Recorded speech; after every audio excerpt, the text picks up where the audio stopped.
할아버지 고 양춘식 목사, 아버지 고 양용주 목사, 작은아버지 양치호 목사의 뒤를 따라 3대째 목회를 이어가는 양진호 목사입니다. 여러분, 고난이란 게 우리 기독교인들한테 필수 과목으로 온단 말이죠. 근데 고난 뒤에는요, 꼭 뭔가 하나님의 계획이 있어요. 그거를 깊은 신앙의 단계까지 들어간 사람들은 느껴요. 그리고 또 이제 우리 한국도 마찬가지죠. 역사를 보면 꼭 위기가 있고 또 민중이 피를 먹고 산다고 하잖아요. 우리 기독교랑 비슷해요. 기독교도 피를 먹고 사는데 그 다음엔 또 영광의 순간이 있어요. 자, 이 사도행전 12장에도 지금부터 2000년 전이죠. 교회에 시련들이 계속 있었어요. 언제냐? 스테반 집사가 사도행전 7장에서 어려움을 겪죠. 그 다음에 사도행전 12장에 오면 야고보 사도가 죽어요. 헤롯이 죽여버려요. 근데 이게 굉장히 중요한 기점이란 말이죠. 사도행전 1장 8절에 주님께서 오직 성령이 너희에게 임하시면 너희가 권능을 받고 예루살렘과 온 유대와 사마리아와 땅끝까지 이르러 내 증인이 되리라 하시니라. 그러니까 이 사람들이 예루살렘에서 마냥 있고 싶었는데 교회가 핍박이 일어나니까 사도들을 제외하고 모두 다 도망갔다고 했어요. 모두 다.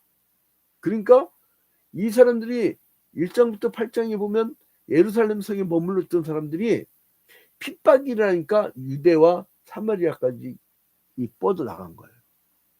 또 여기에 야고보 사도가 12장에서 죽으니까 이제 본격적으로 이 안디옥으로 가서, 여러분 오늘 봐봐요. 사도행전 12장 제일 끝에 봐봐요. 바나바와 사울이 부조하는 일을 마치고 마가라는 요한을 데리고 예루살렘에서 돌아오니라. 이제 여기 이제 갈릴리에 있던 일들이 이제 벌어진 거예요. 근데 여기 이제 여기 어렵다고 하니까 부조를 하고, 그리고 다시 이제 이 사람들이 다시 갈릴리 지방, 위쪽 지방으로 이제 돌아온 거예요. 바나바와 이 바울, 그리고 마가라는 요한은 1차 전도여행 떠났다가 힘들고 어려우니까 도망가 버려. 근데 그 사람을 데리고 온 기록이 12장 끝에 나와 있어요. 자, 여기 보니까, 자, 1절 봐봐요. 그때 헤롯 왕이 손을 들어 교회 중 몇 사람을 헤아려 하여 요한의 형제 야고보를 칼로 죽이니. 이 헤롯 왕, 그러니까 여기를 여러분들이 뭘 보시냐면요, 이 헤롯 왕, 그러니까 여러분들이 헷갈릴 거예요. 근데 이제 먼저 가계들을 보면요, 이 헤롯 대왕이라는 인간이 있어요. 이걸 헤롯 파터라고 하는데, 헤롯 대왕이라는 사람이 있어요. 대왕. 그러니까 예수께서 탄생하시고 이제 이 사람은 죽어요. 근데 부인이 4사람인데 하나는 미리암이라는 여자가 있고, 미리암이라는 여자가 하스모니가 신앙이 굉장히 좋은 집안이죠. 그 다음에 미리암 두 번째 여자가 있는데 그 사람이 빌립이라는 사람을 낳아요. 그러니까 이제 부인이 4있는데 이거 나머지 다 볼 필요가 없고, 여기서 이제 미리암이 누구를 낳냐면 빌립을 낳아요. 빌립. 그러니까 여기 저기 나중에 클레오파트라가 낳은 빌립하고 헷갈리면 안 됩니다. 이 빌립이 있어요. 미리암이 낳은 자식 중에. 그 다음에 말다케라는 여자가 헤롯 아켈라오를 낳아요. 말다케라는 여자가 이 왕을 통해서 누굴 낳냐면은 아켈라오를 낳아요. 아켈라오하고 누구를 낳냐면 헤롯 안티파스를 낳아요. 헤롯 안티파스. 둘을 낳죠. 안티파스. 그러니까 헤롯 가문이라고 했고, 헤롯 빌립, 헤롯 아켈라오, 헤롯 안티파스. 이렇게 다 헤롯자를 붙인 거예요. 응? 자, 근데 이 그 빌립이 헤로디하고 결혼을 해요. 헤로디하고. 이 집안도 참 개죽보예요. 헤로디하고 결혼하는데, 예? 오늘날 같으면 제가 이 개죽보라고 하면 바로 막 명예의 손에다가 그냥 계엄령 내리면 수거당할 그런 발언인데, 그리고 나서 이 안티파스가 보니까 그 헤로디라 보니까 이뻐. 그러니까 지가 데려다가 결혼을 해. 그러니까 이 여자는 이복 형제들 사이에 두 번 결혼해요. 그리고 낳은 자식이 누구냐면 살로메. 그 잔인한 살로메. 살로메. 그 나머지는 여기에 뭐 저기 클레오파트라가 있고 또 미리암 이쪽에 있는데 이거는 이제 여기는 좋은 집안이에요. 거기는 신앙이. 자, 이제 살로메 정확히 쓰겠습니다. 살로메. 근데 이 헤롯 대왕이 죽고 이 분봉왕으로 세 개로 나눠요. 세 개로. 이 세 개로 나누는데 어떻게 나누느냐? 그 헤롯 켈러. 그리고 그 이 갈릴리 지방하고 이쪽에 그 여기 어디냐면 갈리 건너편 베다니 요쪽은 누가 통치하느냐? 그 안티파트라고 하죠. 안티파. 그러니까 요놈이 안티바가 그 세류안을 죽인 놈이야. 이건 놈이라고 해도 돼. 예. 그 다음에 이제 그 빌립은 저 위에 여기 이쪽은 빌립 이렇게 이제 세 명의 부모 다 앞에 헤롯자를 붙여야 돼. 헤롯 안디바, 헤롯 빌립, 헤롯 아킬라오 이렇게. 자, 이렇게 이제 나뉘어지는데 여기서 그러니까 그 1절에 그때 헤롯 왕이 손을 들어 교회 중에서 몇 사람을 헤아려. 그러니까 이게 그 세류안을 죽이고 나서 아주 잔인한 그 기질이 남은 거예요. 근데 여기서 보니까요. 3절에 보니까 유대인들이 이 일을 기뻐하는 것을 보고 베드로도 잡으려 할세 때는 무교절 기간이라. 근데요. 6월절 지나고 일주일 동안을 무교절이라고 해요. 무교절. 그러니까 그 이들이 출애굽을 한 것을 기념하고 그리고 그 이제 자기들이 누룩 없는 빵을 가지고 얼른 도망 나온 것을 기념해서 무교절을 시킨 거예요. 근데 무교절 기간에는 사형 집행을 못합니다. 무교절 때는. 그러니까 이 사람들이 5개만 가져놓고 사형 집행을 못해. 그러니까 어떻게 보면 예수님은 참 억울한 지금이죠. 왜냐하면 이 사람들이 6월절 딱 접어들기 전 새벽에 다 처리해버리자 재판을. 그리고 로마 병정들이 죽이게 냅두고 지들은 또 6월절을 지켜요. 근데 여기서 보니까 예수께서 그러니까 그 이 천사들이 이제 베드로를 꺼내죠. 언제 꺼내냐? 자, 봐봐요. 이제 이 6월절 후에 이제 끌어내려고 하고 이 베드로가 이 풀려날 때 천사가 그 풀려 나오게 할 때가 언제냐면 무교절 마지막 날이야.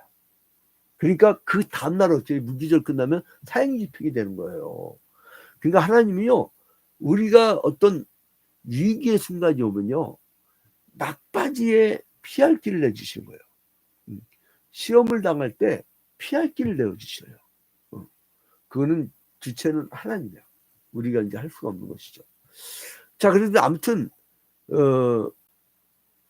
이 안디옥 교회하고 예루살렘 교회가 온갖 핍박에도 막 그 성장에 가니까 이제 이 헤롯과 유대인들이 적개심이 되게 강해진 거죠.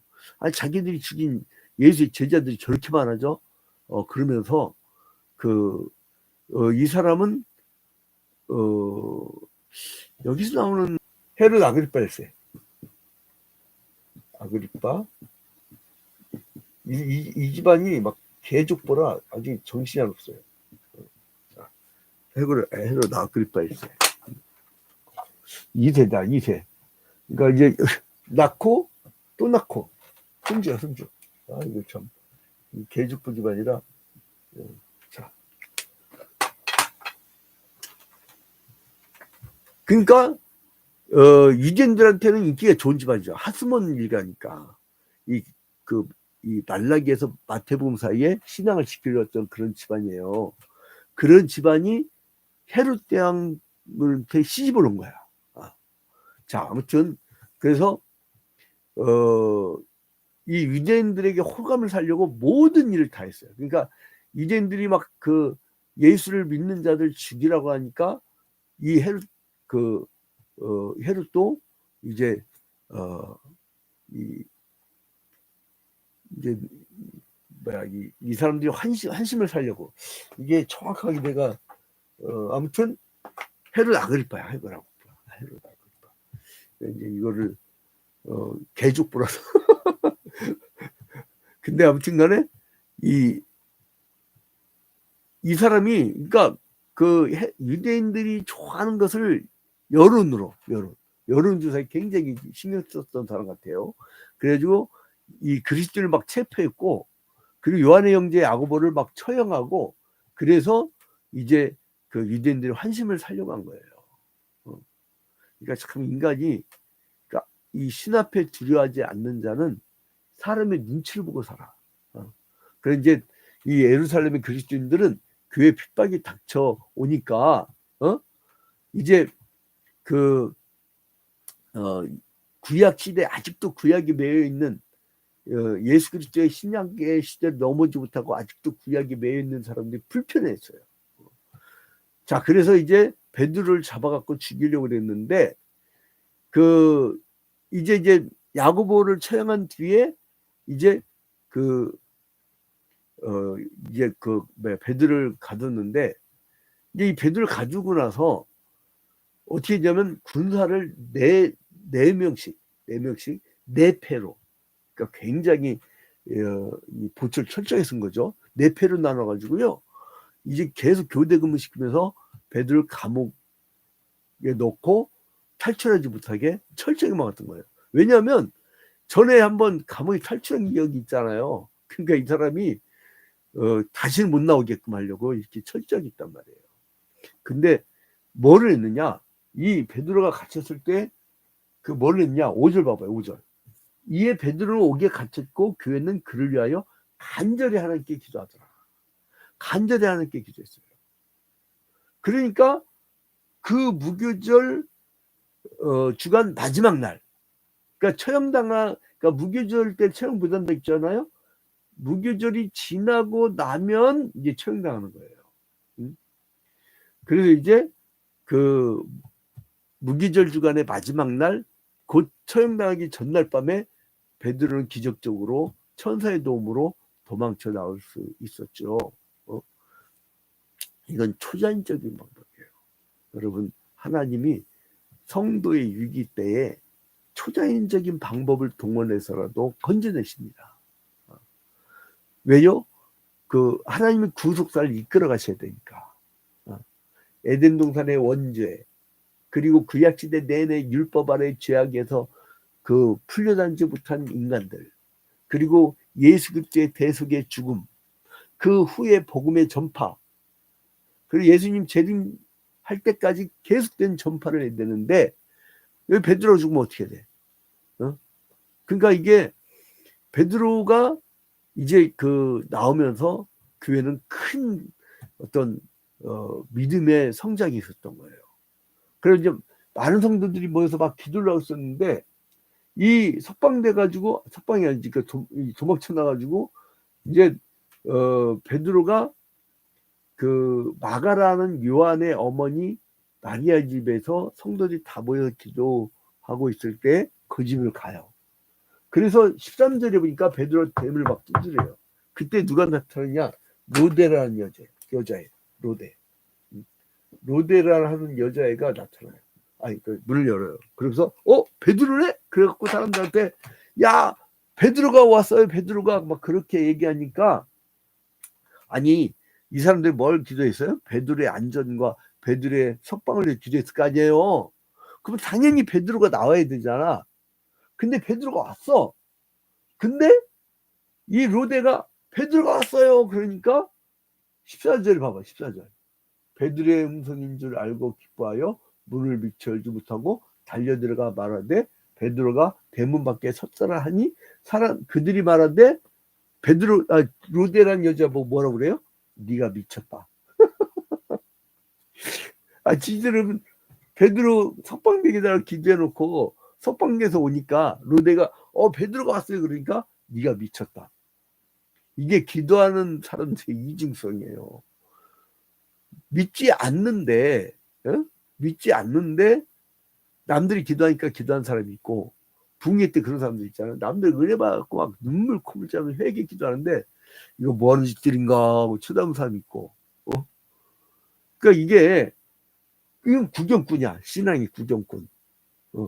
내가 생명 살리려고 하고 여러분 우리가 하는 일이 뭡니까? 생명 살리는 거 아니에요. 생명 살리는 거. 교회가 왜 있어요? 생명 살리는 거예요. 생명 살리는 게 모든 사람이 다 하는 거예요.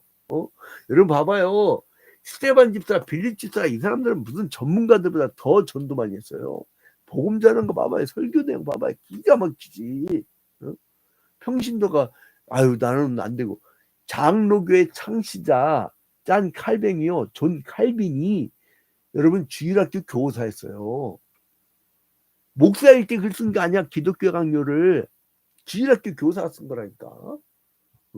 나중에 이 사람이 렉처러로 이제 설교자로 막 나서기 시작하는데 나는 뭐 평신도라 저기 뭐 동부제일교회에 옛날에 최준호 장로님이라고 있어요. 그분이 성경 필사를 43번을 한 거예요.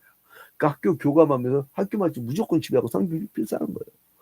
야 근데요 놀랍게도 이분은 많은 사람도 안 만나고 뭐 회식 자리도 안 가고 그런데 희한해. 하나님이 아주 그 당시에 근데 지금은 잘 모르겠는데 좀 편찮으시고 좀 힘들다고 하더라고요. 근데 아무튼 근데 그 당시에 그분이 한참 그럴 때 전성기 때는요. 야 사람이 하는 것보다 더 놀라운 이사와 기적들이 나요. 그 가문 전체에. 근데 아무튼 이런 베드로의 탈출을 해서 헤롯 궁에 난리가 난 거지. 그래갖고 이 헤롯이요 이 파수꾼들을 막 신문하고 잔인하게도 그들을 죽이라 명령을 해요. 이 사람들 지키는 것밖에 더 있어요. 근데 이제 얼마나 잔인해요. 그러니까 4명씩 4패로 나눴으니까 4,4,16 16명의 파수꾼을 죽여버려요. 자, 그래서 이제 이 간수가 이제 사도행전 16장 27절을 보면은 간수 자다 깨어서 이 옥문들이 열린 것을 보고서 죄수들이 도망한 줄 생각하고 칼을 빼고 자결하려고 이제 했다는 그런 구절들이 나오죠. 막 무서워할 정도로. 자, 근데 아무튼 결국은 헤롯은 어떻게 되면 죽어요. 지도. 그게 20절부터 25절 나오고 결국 죽어요. 그러니까 누가는 헤롯의 타락과 허영 그리고 그가 받은 심판을 계속해서 언급하고 있어요.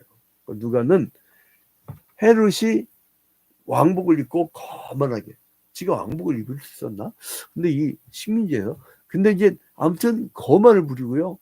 백성들한테는 웅변수를 기가 막히게 했대요. 말을 기가 막히게 했대요. 나는 이 텔레비 나왔고 막 말 잘하는 정치인들이 있잖아요. 이 말 잘하는 놈들 중에 사기꾼이 많더만. 근데 아무튼 이 헤롯은 백성들의 경배 대상이 되었고요. 그래서 하나님은 그를 즉시 심판해 버렸어요. 어떻게 했냐? 벌레가 나와서 죽게 만들었어요. 여러분 코로나19 있잖아요. 눈에 보이지 않는 바이러스가 눈에 보이지도 않는데 그거 한번 걸리니까 정말 죽겠더라고. 근데 어떤 벌레인지 몰라도 벌레가 살짝 물으니까 이 벌레가 이 벌레한테 먹혀 죽었다는 거니까 한두 마리가 아니었던 것 같아. 완전히 접쳐가지고. 그래 이제 이 헤롯 아그리빠가요, 기원 후 44년경에 이 가이사리아에서 열렸던 그 글라우디오 황제를 축하하는 이 축하 잔치 때에 갑자기 병에 걸려서 닷새우에 죽었다고 합니다. 이렇게 교회를 핍박했던 박해자는 죽임을 당했고, 이제 헤롯을 계승하여서 벨릭스와 베스도가 유다의 통치자가 돼요. 이제 여기에 통치자로 누가 이제 뒤를 이냐면 벨릭스와 베스도 뒤에서 벨릭스와 베스도. 그러니까 이제 이 인간들은 일대 사람들이죠. 일대. 그러니까 헤롯 대왕 다음 아들들. 그 다음에 뒤를 잇고 또 그 다음에 뒤를 잇죠. 이렇게. 헤롯 왕과 이야기를 하면 아주 입이 들어져가지고 아주 개죽보지간이 죽지만. 아무튼 그래서 박해자는 죽었고, 하나님 말씀은요, 흥황하여 더해갔다고 그래요. 많은 반대와 핍박에도 불구하고 하나님은 그 에덴 동산의 원죄로 말미암아 죽었던 우리들을 다시 살리려고 하는 하나님의 끊임없는 생명사역은 이어지고 있다는 거예요. 그래서 이제 복음의 메시지가 이 안디옥에서 이제 소아시아 지방으로 뻗어나가려고 하는 중요한 지점이에요. 13장에 보면은 이제 그 바울과 바나바를 파송하는 장면이 나옵니다. 기대하라. 개봉박도 내일. 자, 아마 그래서 이제 마지막 절에 바나바와 사울이 부조하는 일을 마치고, 이거 뭐냐면은 기근으로 인해서요, 예루살렘 그 사람들이 너무 힘들었어요. 예루살렘 교회가 원래 이게 모태교회인데 오히려 이 도망쳐서 지교회를 만들었던 사람들이 오히려 본교회를 도와. 그래서 이제 구제연금을 주고, 그 다음에 바나바 사울은 안디옥으로 돌아와요. 안디옥으로. 그래서 이제 여기서부터 세계 성도, 그러니까 땅 끝까지를 복음을 증가하는 그런 역사에 났다는 거예요. 자, 여러분, 이렇게 우리가 볼 때 핍박이 일어나면요, 하나님은 하나님의 계획을 이끌어가는 중요한 계획이다. 왜냐하면 핍박을 당하니까 기도하잖아요. 아니, 베드로가 오기 안 갇혔는데 기도하겠냐고. 그죠? 핍박을 당하면 기도를 하게 돼요. 환난이 오면 기도를 하게 돼요. 그래서 이제 야고보가 죽을 때, 여러분, 예수님의 제자들 12명 중에 11명이요 다 순교를 당합니다. 이렇게 순교를 당하는 그런 예수님의 제자들, 10명이고 10명, 11명, 한 명은 사도 요한은 깜빵에서 그냥 늙어 죽었죠. 자, 근데 아무튼 그래서 그런 순교의 피, 그 환난, 고난, 핍박, 그 뒤에는 하나님께서 복음을 더 왕성하게 하려고 하는 세계 선교를 향한 하나님의 꿈이 있었다는 거예요. 여러분, 오늘의 고난을 달개지고, 그리고 그 다음 스텝으로 나아가려고 하는 하나님의 계획을 발견하는 여러분이 되시기를 주님의 이름으로